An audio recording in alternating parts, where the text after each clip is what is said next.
Welcome to the deep dive. Today we're tackling something a bit unexpected, maybe. Go on. We're diving into the global market for root beer. Root beer. Okay, I'm intrigued. Not your typical global commodity focus. Exactly. But we've got some fascinating market projections here, and our mission really is to unpack these numbers, see what they tell us about, trends, growth areas, where this unique drink is actually taking off. It's a great angle. Market data, even for something seemingly niche like root beer, it often shines a light on surprising things, right? Consumer habits, cultural shifts. Totally. Yeah. So, okay, let's start big picture. Globally, in 2021, the market value was sitting at just under 777 million US dollars. So decent size already. Right. But here's where it gets interesting. The projection. Nearly $1 billion by 2025. Wow, okay. And then a really significant leap to almost 1.5 billion. That's billion with a B by 2033. That's quite a climb. What's the growth rate on that? Well, the global compound annual growth rate, the CAGR, is pegged at over 5.5% for that 2025 to 2033 period. Okay, so 5.5% globally. That definitely points to a pretty robust and expanding market worldwide. It's not just a flash in the pan, then. Doesn't seem like it. Now let's zoom in a bit. North America. Traditionally, the heartland. Where you'd expect it to be biggest. Yeah. And it is. In 2021, it was substantial, over $300 million. Okay. Growth-wise, it's heading to nearly $367 million by 2025, and the estimate for 2033 is around $531 million. Still growing strongly, then. What's the CAGR there? Lower than global? A little lower, yeah, about 4.75% annually on average. Still solid, maintains its lead. Right. North America is definitely holding on to its top spot. But, what's fascinating here is digging into the region. It's not all uniform, is it? Not at all. The U.S. obviously is the powerhouse, about $228 million back in 2021. Makes sense. And that's projected to grow to nearly $385 million by 2033. The CAGR there is about 4.4%. Okay, solid. Then you've got Canada, started around 54, maybe 55 million in 2021. Right. That's expected to hit over 101 million by 2033, with a slightly higher CGR, actually, 5.24%. Interesting. So Canada's growing a bit faster than the U.S. market. Yeah, proportionally. But here's the real kicker, I think. Mexico. Ah, okay. Smaller market. Much smaller, yeah. Around 21 million in 2021. But look at the growth rate. The projected CGR is over 6.5%. 6.5. Leading to about 45 million, maybe a bit more, by 2033. That is interesting. Mexico's 6.5% really jumps out compared to the U.S. and Canada. Any thoughts on why? Well, it could be a few things. Maybe more exposure, perhaps specific brands making inroads. It suggests, an emerging interest. Or maybe it's hitting a chord with younger consumers looking for new tastes. It's definitely a signal of successful market penetration, even if it's starting from a smaller base. Definitely one to watch. Okay, let's hop across the pond. Europe. All right. Second biggest market, I'd assume. You got it. In 2021, it was valued around $209 million. Okay. And the projection? Looking to reach nearly $383 million by 2033. The CAGR there is pretty healthy, too, just over 5.1%. So Europe's growing faster than North America on average. Yeah, slightly higher CGR. That's significant. It shows this, traditionally North American drink is really finding a solid footing across Europe. But again, it varies a lot country by country. Absolutely. If you break it down, Okay. the UK, Germany, France, the big economies, they show pretty steady growth, generally in that 4 to 4.5% CAGR range. Kind of mirroring the U.S. rate, right? Roughly, yeah. UK going from about 36 million to 59 million. Germany, a bit bigger, 40 million to 68 million. France, 30 million to just under 51 million. Standard stuff. Any surprises? Well, Italy's doing a bit better, almost 4.7% growth rate. Russia, even stronger at 5.4%. Really? But here are the real standouts in Europe. Spain, projected growth, nearly 6.9% CAGR. Whoa, almost 7%. That's high for Europe. And get this, Denmark. It's showing the highest European growth rate, projected at over 7.1%. Denmark. Really? That's unexpected. From what base? Let's see. Denmark was about 10.4 million in 2021, projected to hit 24 million. So doubling, more than doubling. And Switzerland? Switzerland, too. Strong growth, around 6.4, maybe 6.5% CAGR, going from 9.4 million to nearly 20 million. Those numbers for Spain, Denmark, Switzerland? Yeah. They're really intriguing, Denmark especially. Why Denmark, do we think? Hard to say for sure from this data alone. Maybe it's tapping into that craft soda trend. Or maybe specific imports are just hitting the mark. Could be. Or perhaps a general openness to, well, American flavors in some segments. It certainly shows these pockets of really dynamic growth. Definitely. Okay, buckle up because now we head to Asia Pacific. Ah, the high-growth region for so many things. Mm. Let me guess. Fastest growing for root beer, too. You nailed it. The market size in 2021 was about $167 million, so smaller than Europe or North America back then. All right. But is projected to hit almost $378.5 million by 2033. And the CAGR, the highest regional rate globally, just over 7%. 7% average annual growth across the whole region. Well, that's huge. It's a significant acceleration rate for a drink that's not exactly traditional there. Absolutely. This region, APAC, is clearly going to be a major engine for global growth in the coming decade. Yes. It signals a potentially massive consumer base just discovering root beer. Exactly. And let's spotlight some key countries there. China. Okay, always a big one. Started around 54 million in 2021, projected to reach 135 million by 2033. That's an average annual growth of nearly 8%. 8% in China. Wow.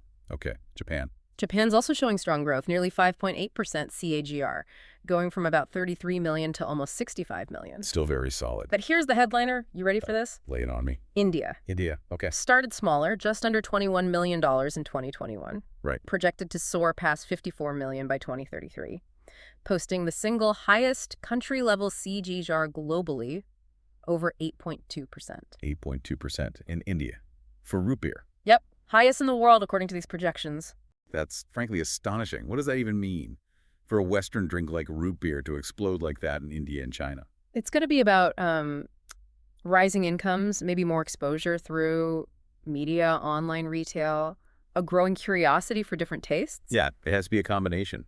A burgeoning middle class, perhaps younger generations eager to try global brands. That 8.2% in India, it suggests really rapid cultural adoption is happening. Maybe it's finding its way into modern cafes, supermarkets.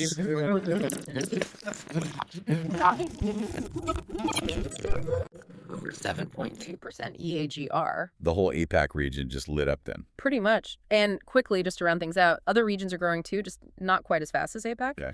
South America projected to more than double its market size, about 37 million in 2021, going to over 75 million by 2033. That's a CAGR of just over 6%. Still very healthy growth. Any standouts there? Brazil seems to be leading the charge. Its AGR is around 6.7%. Right. Middle East, Africa. Middle East, also set to basically double, from about 36 million up to over 71 million. The KGR there is also strong, around 6.1%. Interesting. Any specific countries? Yeah, Qatar actually shows a really high projected CGR, about 7.5%.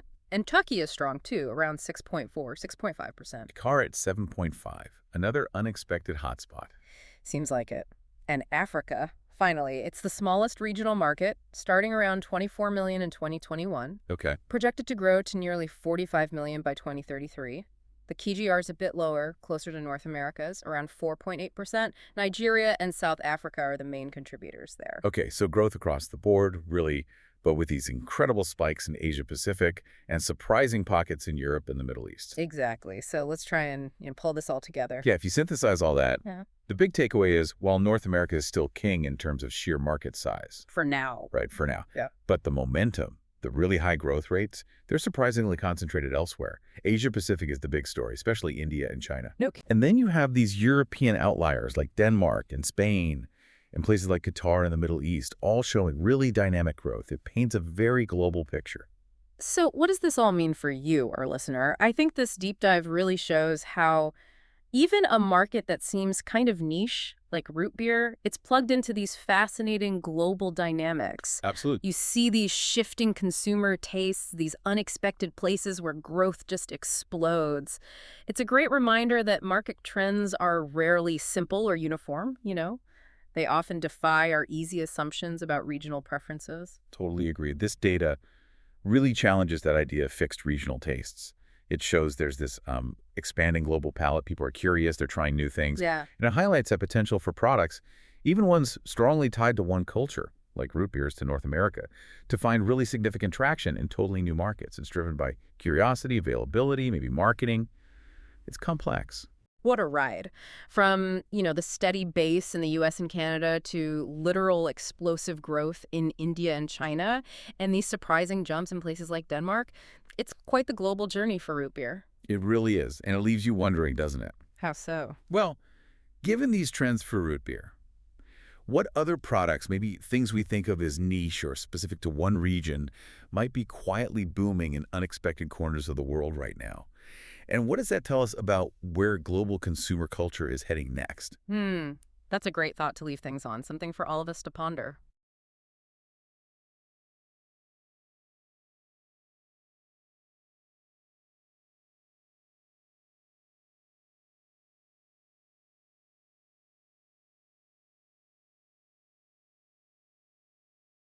Welcome to the Deep Dive. Today, we're cracking open the fizzy world of the global root beer market. Sounds interesting. Yeah. And all our insights come directly from some pretty comprehensive research by Cognitive Market Research. Good stuff. So our mission today is really twofold. Figure out why root beer is making this, well, surprising comeback, but also look at the challenges kind of bubbling under the surface. Right, it's not always straightforward. Exactly. You might think root beer, old-timey diners, nostalgia. Yeah, the classic image. But what's really wild is how these big global trends are actually shaking up this classic drink. It's becoming this rapidly evolving market. Lots of surprises. Definitely more complex than it looks. Okay, so let's unpack this a bit. It seems like a really big driver, maybe the primary driver, is this major shift in how consumers are behaving. What's really behind that? Well, what's truly insightful here is how a drink like root beer, traditionally seen as a comfort drink, is almost becoming a signal for changing consumer values. It's a signal? How so? Today's consumers, they're really prioritizing not just taste anymore, but the whole package, the ethics behind it. Okay. We're seeing this growing interest, this inclination towards sustainable, organic, health-conscious products. It's becoming mainstream. Right. You hear that everywhere. And we have data on this. 64% of British consumers, they're reportedly willing to pay up to 10% more for food and drink in sustainable packaging. Wow, 64%. That's substantial. It is. And root beer makers, they're responding. They're using locally sourced ingredients where they can actively trying to reduce their carbon footprint, cut water usage. So real operational changes. Yeah, and switching to eco-friendly packaging like glass or aluminum. Plus, and this is key, they're moving away from things like artificial sweeteners, high fructose corn syrup. Stuff people are trying to avoid. Exactly. Towards non-GMO, gluten-free options. Using natural ingredients, think pure vanilla, anise, licorice root. It's almost like root beer is getting a modern makeover driven by these demands for transparency and sustainability. That's quite a transformation. Yeah. From simple soda to something much more considered. It sounds like the old drink of nostalgia is now kind of on the cutting edge. In a way, yes. But it's not just what's in the bottle, right? You mentioned the whole package. It sounds like the story around root beer is changing too, this move towards craft experiences. Yeah, absolutely. If you connect this to the bigger picture, there's this huge demand for what's called clean label and craft beverages. Clean label. What does that mean exactly? Basically products with transparent ingredient lists, things you recognize. Yeah. Often made in smaller, sort of artisanal batches. Gotcha. Like craft beer. Precisely. Consumers, and especially millennials and Gen Z, they're actively looking for these premium small batch sodas. It's not just marketing fluff.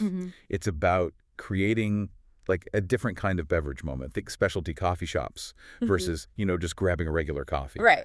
Exactly. People used to just grab any old lager. Now they want specific IPAs, stouts, they explore. Root beer is kind of following that path. It's becoming a drink to explore, not just quench thirst. So brands have to adapt. They absolutely do. They're rethinking formulations, packaging, even how they tell their story. It's turning root beer from just a drink into, well, a curated experience. Literally sounds like an incredibly dynamic market, Yeah. Lots of innovation, new directions. It is?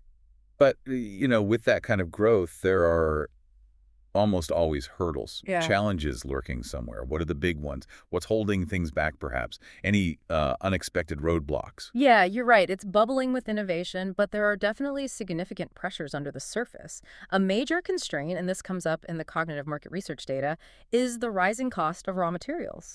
Inflation hitting the ingredients. Exactly. Things like vanilla beans, anise oil, licorice root, their prices have really spiked. Dramatically in some cases. Why is that? What's driving those costs up? It's a combination of things, really. You've got supply chain disruptions, lingering effects from the pandemic. Still, wow. Yeah, plus the impacts of climate change affecting crops and just general global inflation. Okay, so a perfect storm, basically. Kind of. Right. And we see this in the wider economic data. For instance, take Canada, a key market, their industrial product price index, up 4.9% year over year recently. And the raw materials price index, that jumps 9.3%. Oof. Those are big numbers. They are. And it's not just, a blip. It's a systemic squeeze impacting profitability pretty much everywhere. So what does that mean for the companies? Well, this inflation really squeezes their profit margins. So they face a choice: either absorb those costs themselves, which is tough, Right, eats into profits. or pass them on to consumers, which, of course, can dampen demand, especially for a product that's often seen as a treat. And you mentioned vanilla specifically. Yeah, vanilla's a particular headache. It's essential for that classic root beer flavor, right? Yeah. But it's becoming incredibly expensive. Why vanilla? Well, get this.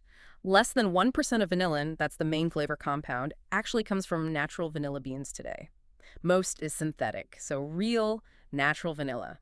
It's scarce, it's labor-intensive to produce, and its price is volatile. Less than 1%. Wow. Okay, so these cost pressures are pretty significant. Definitely a major challenge. So, okay, pulling this all together, all these complex trends, the growth, the cost, what does this actually mean for you, the listener, next time you're maybe in the grocery store aisle looking at the drinks? Yeah, what's the takeaway? Well, I think what we've really uncovered today is this dual nature of the global root beer market.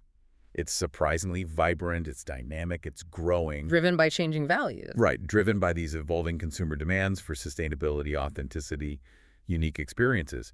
But at the same time, it's bumping up against some really significant challenges, especially these rising costs for the very ingredients that give it that classic taste. It's a real balancing act. It really is. So when you sort of pull all these different threads together, it really makes you think, doesn't it? How something as, seemingly simple as a can of root beer can actually reflect these huge, complex global trends. Yeah, everything from sustainability. And consumer demand for authenticity. Yeah. Right through to supply chain economics and even the impacts of climate change. It's all in there. It really is. It kind of makes you wonder what other everyday things that you buy might hold similar hidden stories. Stories just waiting to be uncovered.